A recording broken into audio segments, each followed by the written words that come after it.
Keep your proud natural thriving with kirahkinks 100% natural hair growth oil and butter. Our specialized hair growth formula is designed to combat hair thinning, hair loss, and stagnant growth while leaving your hair soft, full, and manageable. Infused with the best natural and organic ingredients, kirahkinks guarantees a long-lasting impact on your hair growth journey. The aroma is divine and your hair will shine. Say hello to healthy moisturized hair. Invest in your proud natural at kirahkinks.com.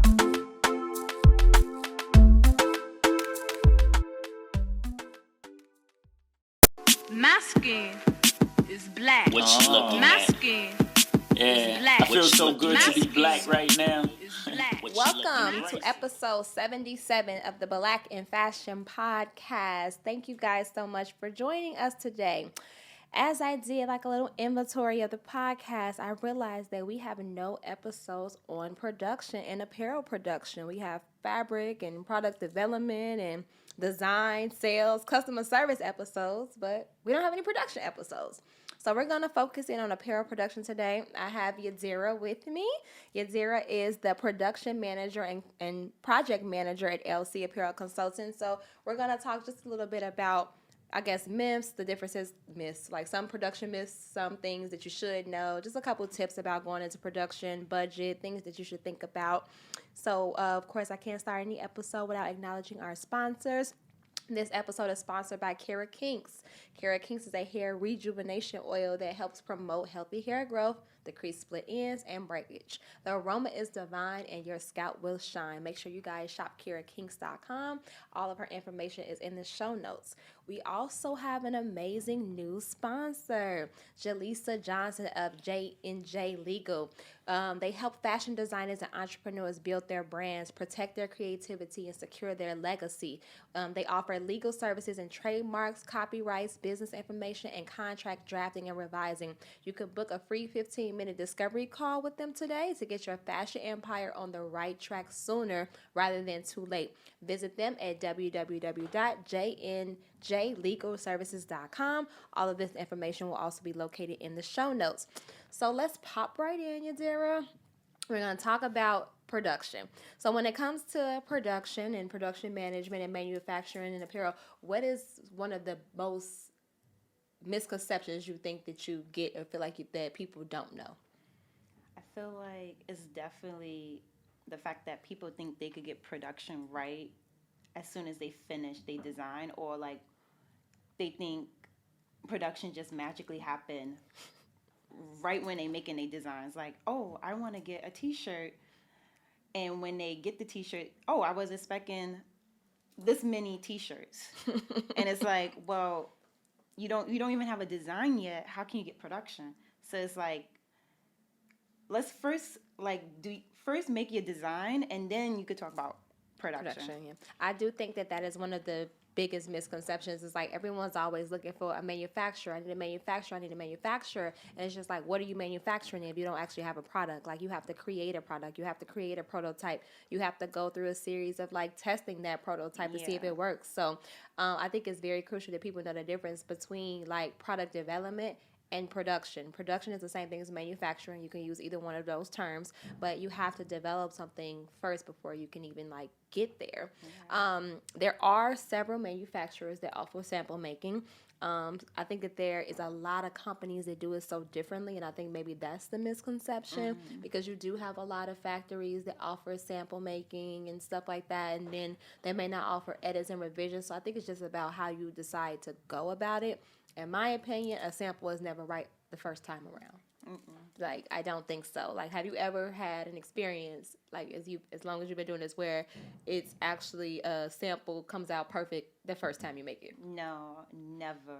It's very unheard of. Even for bigger company, I never seen like when they first make a sample is exactly how they want. There's always like update change, or something didn't happen right, and they have to take that part out and redo the trims. There's always something. That's why usually people do maybe like three to four samples before they have the final sample. Yeah. So I hope you guys heard that. So I'm just going to reiterate that. 4 to 5 before you have the right one. Like, and it's because it's so many different type of samples. You got that initial one that you might want to copy the body, which is considered like a reference sample. Then you have your fit sample. Then you have your showroom/sales sample.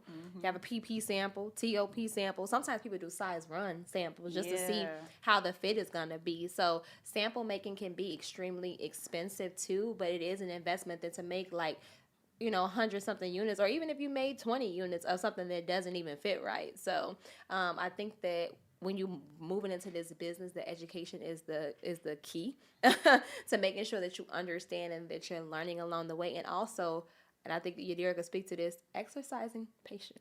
Yes. Yeah. So talk about, I guess, like some of your experience, and even within LC and the clients, you don't have to name any names. Like, what do you feel like is, I guess, something that designers can do better? Like, what's a tip or advice you can do, like, when going through, like, that sample making process? I feel a tip would be really knowing what you want in the beginning. I feel like that definitely help, because is that even a good tip? Yeah, I think it's people, just, as a creative, your mind changes often. I want to say time. Time, yeah, but like give yourself time for that. Yeah. That like those to change your mind, because I get it. People change their mind. You're gonna pay more money when you change your mind, but I think if you honed in on your branding and your target consumer and all that stuff, you probably wouldn't change your mind because you'd have a clear-cut vision on what you want to do. Exactly. Like, if you really know who your customers are and you really have, like, a clear understanding of your brand identity. And really know what you're looking for and giving yourself time. Like, all of this is, like, research. You really need time before you can really go in, because a lot of people, they give themselves only like 2-3 months and expect to have everything in those 2 or 3 months. And then there's all these stuff come up and they like, oh, I didn't know this, oh, I didn't know this, oh, I didn't know that. That's why it's like, you never know. That's why you have to give yourself time to prepare and to really like see, like really go through everything to understand. Yeah, and I think the production is expensive. Yes. So you have to make sure you're properly planning financial, and then production is definitely expensive in the U.S. It's a lot different when you go overseas. Like, of course, it's going to be cheaper because of, labor laws and stuff like that.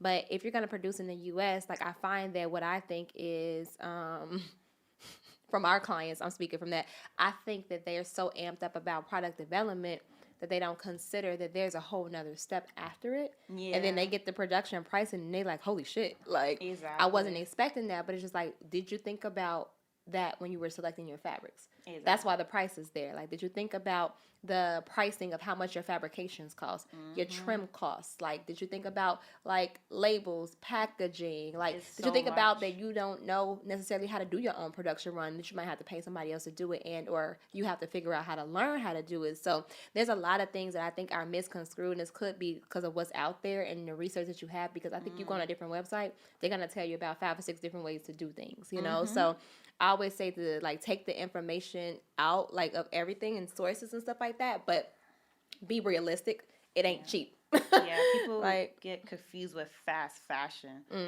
When you're a startup brand, you're not considered fast fashion because you don't have the money to back fast fashion. You can't sell your stuff for $10 compared to like brands like H&M. Right. Yeah. But you gotta think, they're making millions and millions of units over not even just the U.S., but over several countries. You can't compete with Fashion Nova. You can't compete with H&M. You can't compete with Forever 21. Like, they're in a whole different pricing strategy from you. So production costs, in all honesty, I feel like they have to be determined during product development. Like, you have to make good decisions when it comes to what you're investing in. If you got a fabric that costs $12 a yard, and then that particular, you need 4 or 5 yards to go into each piece, imagine making that piece 30 times.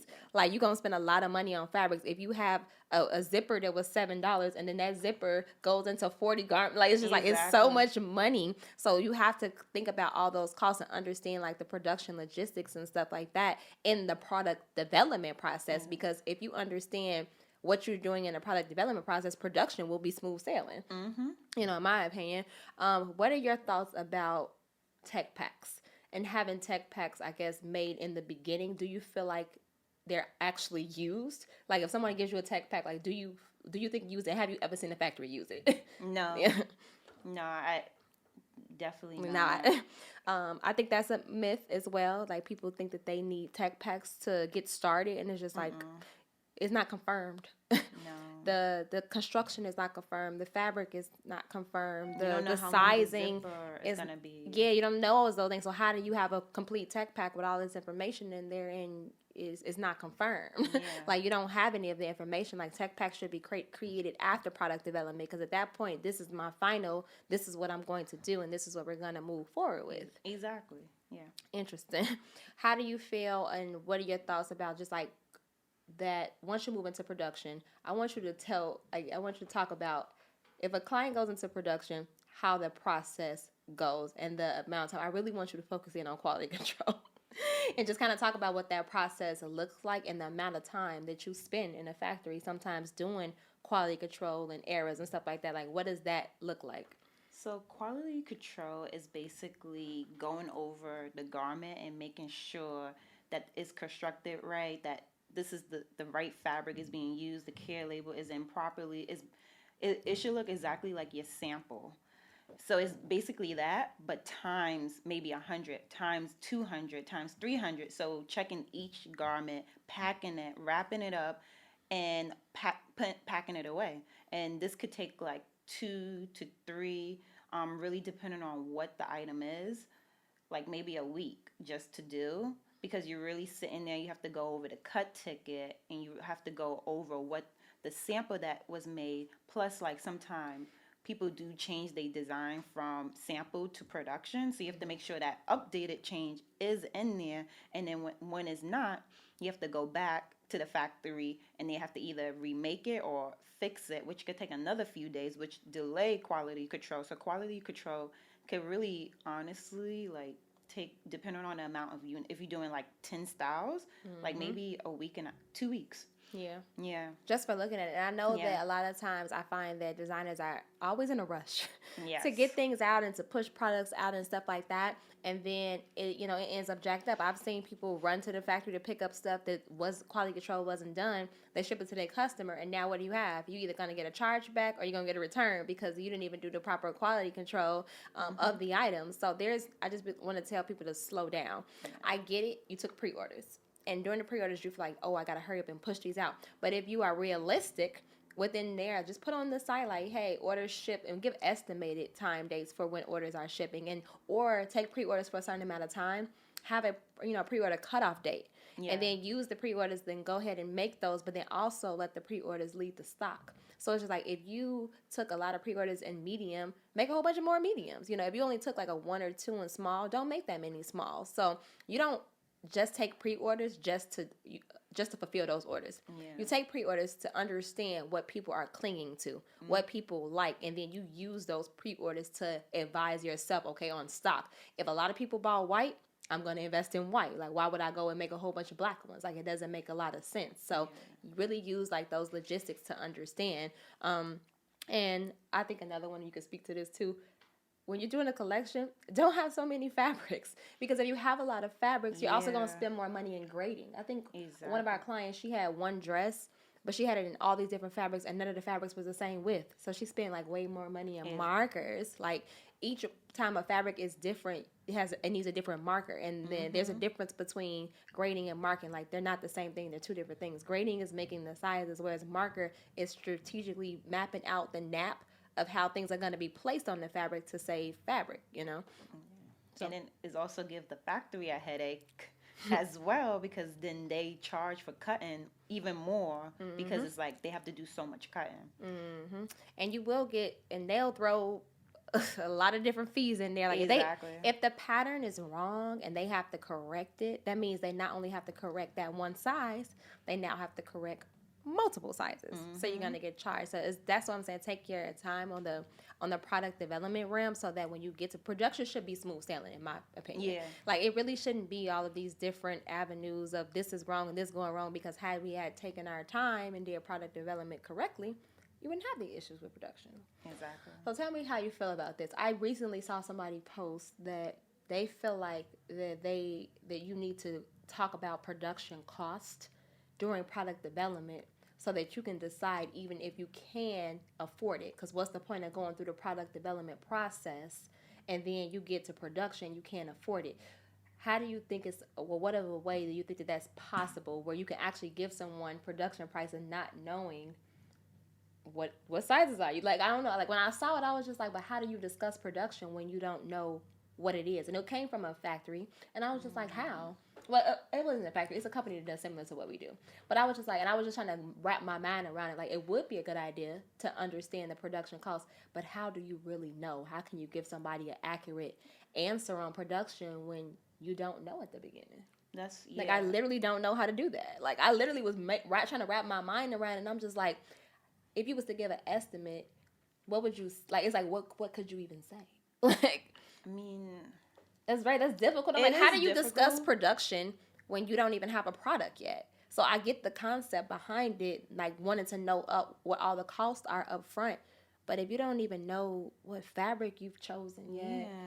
Or like what kind of print you're going to do. Like, we don't know if it's going to be small, if it's going to be big, or if you're going to do a metal zipper or a plastic zipper. Yeah, if you're going to offer small to large versus offering extra small to extra large. So it's like, to me, it's easier said than done. Yeah. You know, and I thought it was interesting because they are similar to us, but the way they do it is completely different. And that same company also said that they needed to have a tech pack too. And I was just like, I think that's why people get confused because it's all these different companies doing it in so many different ways. Hey, y'all. I'm like, it's so many companies doing it in so many different ways. They're just like, well, this person said in tech pack. This person said I don't. This person says I need to discuss production prices from the beginning. And this person saying that I don't. So it's just like, I feel like wouldn't it also make you lose your creativity? Because it's like having to hear like, oh, well, if you can't do this zipper because then it's going to cost this much if you do production, or you can't do this design, this graphic because then it's going to cost this much in production. Right. Because then it's like, damn, like what like, can I do? Like, what should I like do to like to keep my stuff in a certain price range? That's why I feel like doing pre-orders or like really marketing yourself really can help you. Because it's like, if that's a design you want to do and that's what you see, then you should go for it and try to figure out ways to make it more affordable for your client. Like, try marketing to even see if people want to sell it. I mean, people want to buy it. Gotcha. Yeah. Would it be possible to create a hypothetical situation to kind of give an idea of the cost? I mean, you can kind of give yourself, okay, I'm going to tell you, this is what I do. I have mentorship packages that, you know, I offer or whatever as you're going through the product development process and even in the production process. So I do make the people who do the mentorships do mock-ups of like cut tickets and pre-orders and stuff like that just to get an idea of cost. Like, hey, if you do this amount, this is how much it's going to be. But they can't even get to that space until they're in product development. Like, I just did it with one of our clients, but she's already chosen fabrics. She's already, you know, kind of got an idea of what she wants to do. So it's like, it was easier for me to give her estimated production pricing because she's already chose her fabrications and her trims, and I know what her size run is going to be. Like, we've already pretty much decided. But the reason why she decided that is because we have been doing it for 3 months. We went over merchandise management, understanding her brand identity, understanding who her consumer is and how they shop.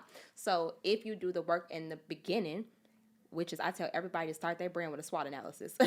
Strengths, weaknesses, opportunities, threats. If you pre-plan, branding is first. Understanding your target consumer is first. Understanding price points is first. So if you do that stuff first, it will be easier to know what the production cost is. Because if you have your retail pricing strategy, and I gave a math formula the other day, if the price of the garment is $225, 18% of that is cut and sew. I think I said 3% of that is packaging, 10% is grading. So if you have your retail pricing strategy already set in place, then you will get an idea of cost. But if you're waiting to after the garment is done and then trying to figure out how much I charge for it, production pricing is going to be inconsistent. It's going to hit you for like a damn, I wasn't expecting that because you didn't do the work beforehand. And I also feel like when you're starting out, I feel like a lot of people that come to us ask for very unrealistic units, and it's like you don't even know your target yet. Like, and I feel like that's why they can't really afford, because it's like you want to make 200 units and you don't even know if this is gonna sell. Like, you could. That's why it's so good that to work with us, because we do small units. We can do like 10 or 20 just to start off. Because then, like, that's not too expensive, Right. and 10 to 20 is more easier to sell than 200. Yeah. And 10 to 20 units, you do have to charge a higher price point Yeah. because that's exclusive. Like, it's exclusive products. So you can't charge $100 for something you're only making 10 or 20 of. That is a very limited quantity. At that point, the customer is paying for exclusivity. They're paying for the fact that it's made in the USA. Like, they're paying for the fact that it's black owned too. Like, I like to throw that in there. Like, they're paying for all of those things. So you can't just think about it in that aspect. If I only make 10 units, the price is going to be a lot higher than if I make 200 units, because the price you're going to pay is cheaper. So you have to think about it in that sense too. And that's with anything. For instance, for myself, we sell mugs. I think our mugs are 25, and people always ask me, why are the mugs 25? Because I make a limited quantity of mugs, and I make the mugs in the USA. So no, I can't sell a mug for $5. Like, even though your typical coffee mug might only be $5. Like, my mugs are $25 because it's not many of them. They're made in the USA. That's why. Like, I'm paying almost $15 to $16 just to make one mug. How you getting it for $5? And I'm paying more than that, you know? So that doesn't just go for apparel. That goes for, you know, any products that are being made in an exclusive amount of time. Also, production overseas is going to run you about 6 months. It is. Whereas production over here is going to run you about a month, if that, you know? So it's just like the time frame is quicker. You got an exclusive product, like, you know, like all of those things play a big factor. Black Better cheeks, I hate communication. him. Because people, it's funny. But yeah, you guys, if you guys do have production questions, definitely, you know, drop them. But like, it's simple, right? Thank you, Mo. It's simple economics. Like, I can't charge you $5 for a mug when I didn't pay $5 for a mug, you know? And honestly, your immediate, I guess, followers are a lot of times, they're our friends. They're our friends. They're our family. They're people we went to high school with. They are not always your target consumer. The people that are around you may not shop you. I sell really good on my bags, and I could probably name 3 people that I actually knew personally that bought my bags. I didn't know those people. So it's like, you would think that the people around you may be your biggest support system. They're going to share it. They're going to like it. But they ain't going to purchase. Yeah. They're not going to purchase. And that's okay. But you just have to make sure that you're targeting the right consumers and stop limiting yourself to the people, like, around you. Surprisingly, like, I've sent bags to, like, places I've never been, like, ever. Like, somebody bought a bag and they lived in Wyoming. Like, I don't know anybody in Wyoming, like, at all, you know? So it's like, it's just like, you don't think that your immediate circle is your target consumer, and try not to seek advice from your immediate, I would say, people, because they're going to tell you, like, well, I wouldn't pay more than this. It was like, boom, you ain't my target consumer. What's the question? Does production have an MOQ? What if a person wants to be pre-order on their website and what order pieces as customers order? That's not pre-order. That's made to order. Yeah. That's completely different. So made to order is the same thing as custom apparel. So if you're made to order, that's custom. That's not pre-orders. That's a made to order business. So that business is completely separate. The customation business, the made to order business, and the actual apparel business, those are 3 different types of ways of creating clothes. Because made to order means you've seen something on my site and I'm making it special for you. Whereas custom is you're picking the color, it's going to be completely sized to fit you. Like, those 2 are something different too, and I think that people get those consumed. Like, made to order is, that's what I want, make it in my size. Custom is you choosing all the elements, and, like, I want that. Like, they're completely different, you know? And you can't run those businesses the same, like, at all. Like, they're complete. And then you doing something made to order and custom, the price point needs to be way higher because you're making one product for that person, you know? So I hope that answers your question.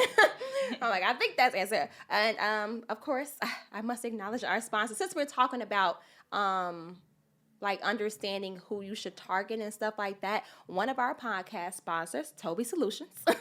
Are you a person who loves Instagram and wishes to make a profit from social media? Whether you are already an influencer or thinking about becoming one, you need to check out Toby Solutions. They take influencer marketing to the next level with their social media insight service.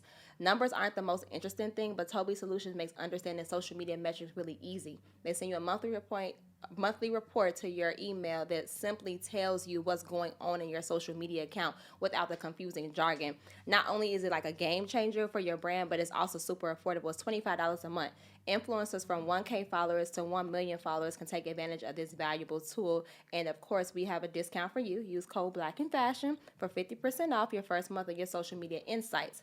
And that's what this is about. Your social media insights, if you see the people on your, and this depends too. Some people, I think, still have personal Instagram accounts. And then there's some people who have business accounts. And then they have Instagram has another category called a creator's account. If you have a personal account, these things won't show up. You have to switch your account to either a creator's account or you have to switch it to a business account. And that's how you'll really understand the metrics, because if you just have a personal IG, you can't see it. So you don't know what people are looking to, clinging to, or where the people are coming from. So when you switch over your Instagram account, you will see who you're catering to, and then that will help you make decisions of who the consumer is. I didn't think that I had a consumer market in the South, but I do. And I had to look at my insights, and it's like, wow, way more engagement is happening basically in the little chitlin circuit. So like Georgia, Tennessee, Mississippi, like it was a lot of things happening in that area. And I was just like, okay, maybe if I do like IG promotions on one of the items, I'll put in that I only wanted to target women from, I think I put 24 to 40. Mm-hmm. I put that they were interested in fashion and accessories, and I put those cities in. Boom. And then I sold a whole bunch of bags just from looking at my metrics. So that's what I'm talking about. Like, you don't always think that, you sometimes think that you might have one market and you have a completely different market. That's true. Than what you thought. You never know. That's why you have to look and you have to analyze and you have to be analytical at things, and then you'll really, really understand it. So definitely check out Toby Solutions. They do it for $25 a month. They can help you understand your insights, you know. It's called Toby Solutions. And it will be, this episode will come out next week. He said Total Solution. Toby Solutions. I'm gonna have the discount code and everything in the show notes. This episode will actually premiere next week. And it'll be on YouTube, Spotify, iHeartRadio. Y'all just getting like a little glimpse in behind the scenes right now on the live, but everything will be in the show notes for next week. So let's talk about some do's and don'ts for production. One of my, like, I always do this little segment called It's a Success or It's a Disaster. Yeah. But then it's something that you learned from the experience that turned you into either a better business person or made you make better decisions. So I'll tell you my story. In first time doing production management, I swatched the cut ticket with the wrong fabric for a client. And of course, all the pants were made in the wrong fabric. Wasn't my client's fault because it was me. Wasn't the factory's fault because I swatched it. So I actually ended up doing this twice. One time I did it on the wrong side. So that means all the pants was cut on the wrong, like on the opposite side. And then the second time I did it was just the completely wrong fabric. I used the jacket fabric. I think it was 620. I used the jacket fabric for the pants. Yes. And it's because I was moving too fast. And I didn't go back and check. I was trying to do things off my memory, opposed to just looking in my notes. That's true. And writing everything down. I swatched the things wrong, and I made a whole bunch. And who paid for it? Me.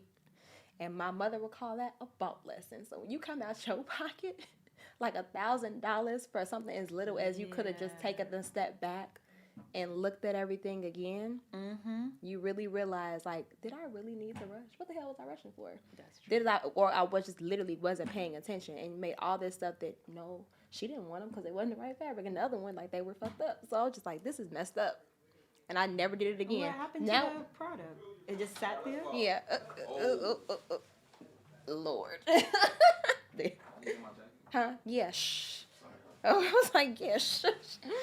But yeah, I was just like outdone. So I end up giving the pants to her, just like as complimentary. Okay. Like hopefully that she could sell them. And then the other pair of pants, they weren't finished yet. They were almost finished though. So like the zippers were in, the waistbands were in, but the belt loops wasn't on, the pants wasn't hemmed. So I had to pay the factory like half of it because they didn't finish it. So I still had to pay the factory though. That's true. So that is a lot of money. Yeah, because she had already done most of the work. The only thing that wasn't done was the belt loops and the hem. So it was just like the pants was already cut and sewn and put together. So I had to pay the factory. It was Joanne's factory. I was like, I'm sorry. I was crying. I was crying. I was like, I don't know what I was thinking. Do you have any experiences like that? I do. It goes back to what you were saying, like just paying attention. So I wasn't paying attention to the sample size, and I wrote that the sample size was, let's say, a small when it actually was an extra large, and so they graded it up, so everything was too big. And luckily, I know pattern making. I had to literally sit in the factory on top of the table, resizing each marker and changing the size, taking it in, and you know who this comes. I don't think you know. I didn't even tell you. I just was like, I have to go to the city. I'll be back soon. Who was it? And I was sitting there and I was trying to hurry up and resize each thing, and I was just like, and I remember I even called it grade, and I was like, do you also make it longer? They was like, yeah, and I was like, and I was like, it should be fine now, and they cut it and everything worked out, but it was just but it happens, you know. I mean, that's honestly how you learn how to like deal with stuff. But I've seen, I have someone came on the garment tour, and she decided to do her production home, and you absolutely should, but the production went fine. But it just goes to show how factories won't help you or tell you necessarily when something is wrong. You got some factories that got good morals and will tell you. So she made a whole bunch of panties with chains on the sides. Oh. You couldn't get them over your thighs, and she made 50 of them because chains don't stretch. And it was like no hook or nothing like that. Like she had made these really cute black panties, but it had chains on the sides, and then the production was done, and they were so cute. And then she was just like, I think she didn't realize until she tried to put one on. See, this is why. And it's just like production management, right? Because it's just like, because we would have been able to catch that in part of development. Like, how do you get in and out of this? Because like, how do you put on a panty with chains when chains don't stretch? How do you get it over your thighs and over your hips? And then I was just like, damn. So then afterwards, she ended up having to spend more money because she had to add a hook. Yeah. So that on both, just on one side, but it's like now they have to take it apart. Get the hooks put on, and then hook it back. But it's just like she spent more time and money having to adjust that because she didn't think about that from the get-go. You got to also think about functionality. And I'm pretty sure the factories knew. You know, but they won't say. They'd be like, that's what they want. That's what they want. That's what they want. And I'm always positive the factory knew that shit wasn't functional. And they didn't tell her. And then like she didn't ask me or check with me because she did everything on her own. She had did her own patterns, did everything herself. So it's not like she even had like a second look. She was just going for it. And I do think you would go for it, but it made her a stronger designer. Exactly. It made her think about when she's going into production, every possible thing that could go wrong, and what she got to do, and to make sure your designs are functional. Yeah. What's the closure? How do you put it on? It really make you think about your design even more. Like, okay, now I could do this, and this will help make my design even more unique. Yeah. Recently, we had a factory that put a zipper on the side seam for a jumpsuit, and the jumpsuit was a high neck, so it's just like, well, they can't put it over their head because it's a jumpsuit. No. They can't step into it because the neck hole is about this big. How the hell is they supposed to put on this jumpsuit with a side zip? Yeah. And it's something as little as like, I don't like front zippers, I don't like back zippers. I like the convenience of it. Yeah, it's convenient, but it's not functional in a jumpsuit. It may be functional like in a strapless dress or a skirt, but a side zipper is not functional in a jumpsuit. You gonna get into a side? Like it's off the shoulder, but this is like it was a full long sleeve, and it's just like you just supposed to step into it from the side. It literally made no sense, and the factory didn't say anything. It was like, can you move the zipper to the front so she can at least zip it down and step into it? That's one thing I know about factories. They will do what they are the most that they are told. So if you don't tell them something, they won't. They just gonna go ahead and do the stuff that they know. And like if you put your fabric the wrong way, they're gonna cut it that wrong way. Yep. Yeah. Yeah, definitely think about, and that as we're talking about money, I want you guys to make sure, do you need help with your finances? If so, you should seek out Chase Jackson Accounting and Advisory. Chase Jackson is here to help with all your small business needs, from business information, accounting services, and taxes. I'll also have this information in the show notes. He is the accountant for LC Apparel Consultation. He's getting us on the right track when it comes to financing. And also what he made me do was filter in mistakes and errors. So because things can go awry in any moment. So I was just like, no, it's exactly going to be this amount. He was just like, you just never know. So it's better to have a budget set for mistakes. So I have a production error budget, because it's so many people working and things happening and stuff. Now you just never know. So now I have it worked in now, so that if something goes wrong, we're not losing money. We have a budget allotted for errors and stuff like that we're pulling out of our revenue to make sure that, we're covering our asses too. For sure. I wanted to say, since you were talking about the fabric thing, another thing, you can get fabric delivered directly to the factory.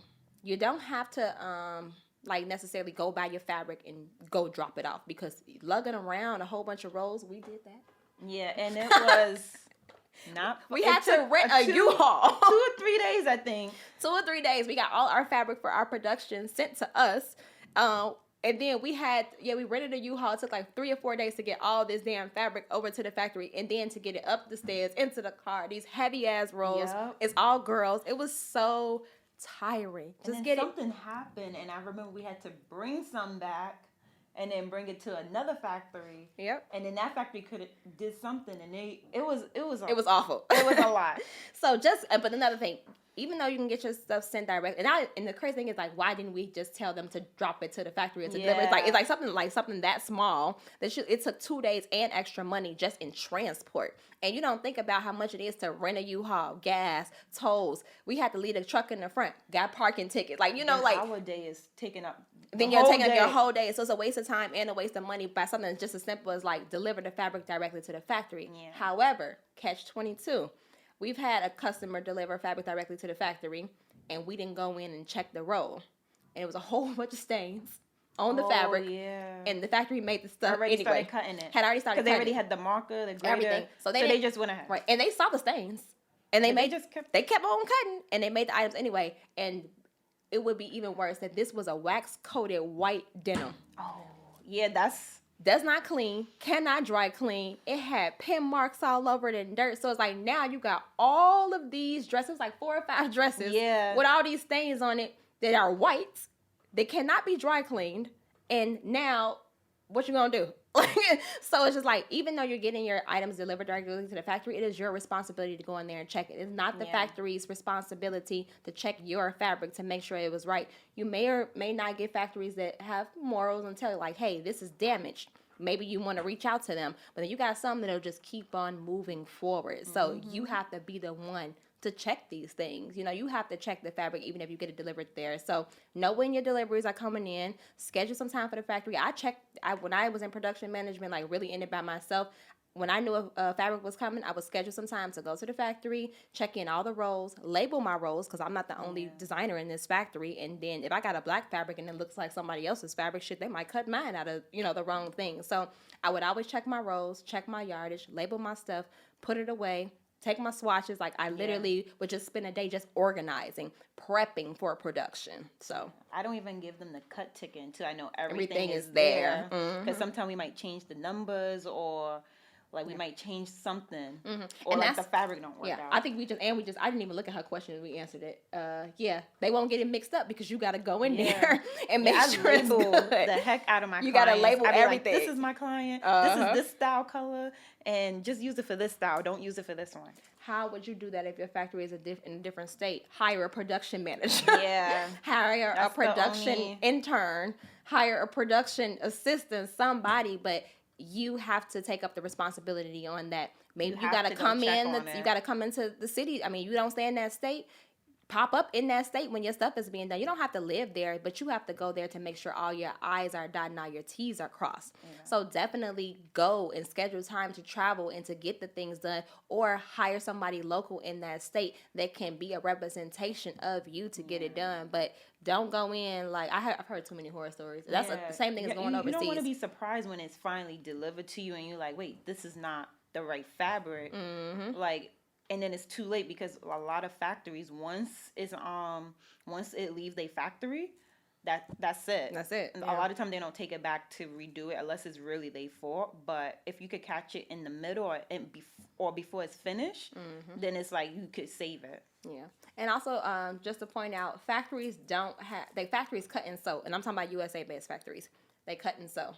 They don't be having buttonhole machines. They don't be having snap machines. They don't have ribbon machines. So if you got denim, let's say you did a whole denim line, you got to go pick it up. Go get the snaps put on, and then take it back. Yep. Have it folded and then put it in there. Like they don't. Most factories don't have like packaging stuff. Like you got to provide them with the plastic, the hangers, the hang tags. Like they literally just cut and sew. Yep. That's it. They don't do grading. Like, No. like you still got to go somewhere else for that. Like, a lot of overseas manufacturers has all these things. They have the technology, so they're sourcing the fabric. They're doing everything for you and whatnot. And that's what they can do. They have the technology. But I have not ran, even in LA here, I've not ran into any USA based factories that can offer full service because they don't have the machinery. They don't have the technology to do everything in one space. That would be one hell of a factory if they did. But and it would be expensive. I can only imagine the light bill in there. Like the electric bill if you had all that machinery. Like it just doesn't work, you know. So I hope that was good information, you know. If you have any other questions and stuff like that, you could book a production consultation with us. We have a production and logistics class. Can't wait to work with you all. Well, thank you. We have production and logistics class. We have the production and logistics mentorship. I'm currently working on an online curriculum so you guys can like learn and do like the whole e-learning thing.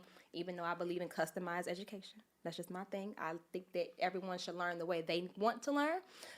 So that's just my personal thing. But I'm trying my best to make it as customized and give you the information you need. I know too many people that went to FIT and Parsons and they don't know shit. So fashion school is not always the answer. Sometimes you just need the right education because they don't always teach you everything that you need to know, especially to be successful. Great info as always. Oh, that's Grace. Hey, Grace. Yeah, I learned a lot. I'm glad you guys learned a lot. I definitely saved this live for you. And as we close out, I just want to make sure I mention, I think I talked about everyone. Our last sponsor, all of our sponsors are Black-owned because we support all Black-owned businesses. This was actually another podcast. It's called the Trendy Big Mouth Podcast. She's a wardrobe stylist and millennial mom of two. She started the podcast as a safe haven for moms and millennials that are into fashion. And just beware, they talk a lot of shit on this podcast, and the Sundays are for tea. So definitely check out all of our sponsors, all of our Black-owned businesses. We currently have a Black fashion directory. Definitely send us an email at blackandfashionpodcast@gmail.com as we build up our fashion directory. If you would like to, become a sponsor for us to talk about your business here, definitely reach out to us. We're on Spotify, iHeart, Apple, Anchor, YouTube, SoundCloud, you name it. So anything else to add? Yadira is a designer as well. I am. She has her own company. It's called Yadira Design. So definitely check out her items. I have a 2-piece set coming soon. Yes. Coming soon. Make sure you guys come and check out our pop-ups. We'll be doing a couple more in April and in the summer for Juneteenth. So, that's the best day to do it. And we're doing one for April for Black Fashion Month. So thank you guys so much for tuning in. And as I always say, stay Black. Peace out.